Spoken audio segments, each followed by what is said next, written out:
Hi everyone, hope you're well. This message is inspired by my trip to Avebury in Wiltshire this weekend. So, Avebury, you may know, is famous for having the largest stone circle, I think, in the world, and various other prehistoric sites.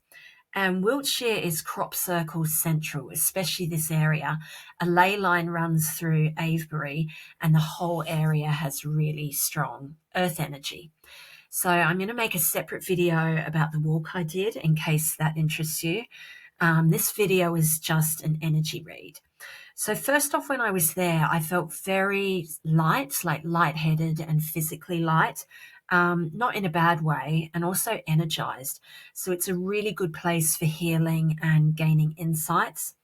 I would say when you're there, really respect the sites, walk around the stones, you can touch them, but I wouldn't climb on anything, especially Silbury Hill. There is a walking track going up it if you walk past it, but I got a strong sense that it shouldn't be climbed. And also West Kennet Long Barrow. If you visit there, there is a little path on top of the barrow, which is a burial ground, and there were people climbing on it.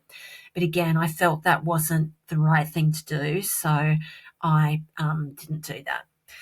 Okay, first message then is a card that I pulled when I was in Avebury, and it is to make time and space for your spiritual practice and development.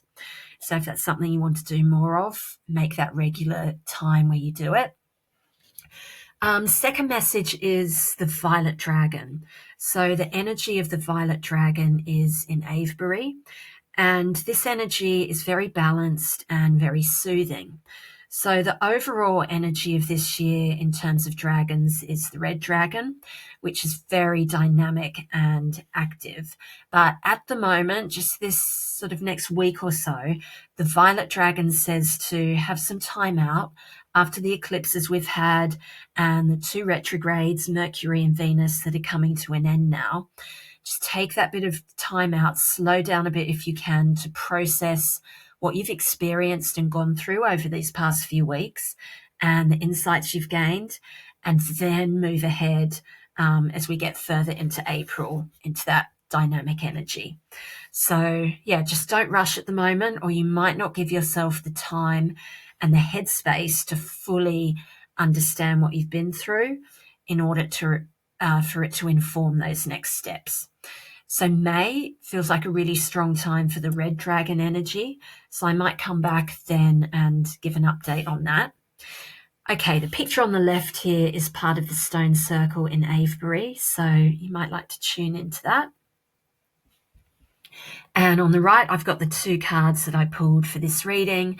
And above them is an amethyst. That's going to be the crystal I'm working with over the next few weeks as a nod to the violet dragon.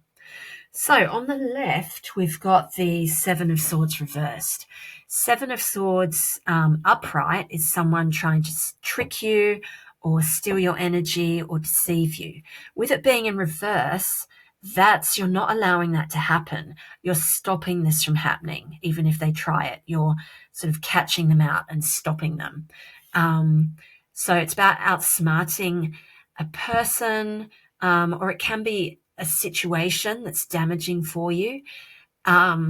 This situation or this person might think they've got you all figured out and that they can sort of, walk all over you, but you will outsmart them by doing some clever maneuvering, and they won't see it coming. So actually it's quite a positive card for you. So yeah, that Seven of Swords, it can be someone who's jealous or vindictive or a bit manipulative, but you win in this situation. And it will happen quite easily. You won't really have to struggle too much. You'll just come out on top. And then after that, reinforcing this is the Star card, which is always a message of hope and a positive outcome after drama. And it's also about being guided from above and having spiritual protection. It's about wishes and dreams being fulfilled in time.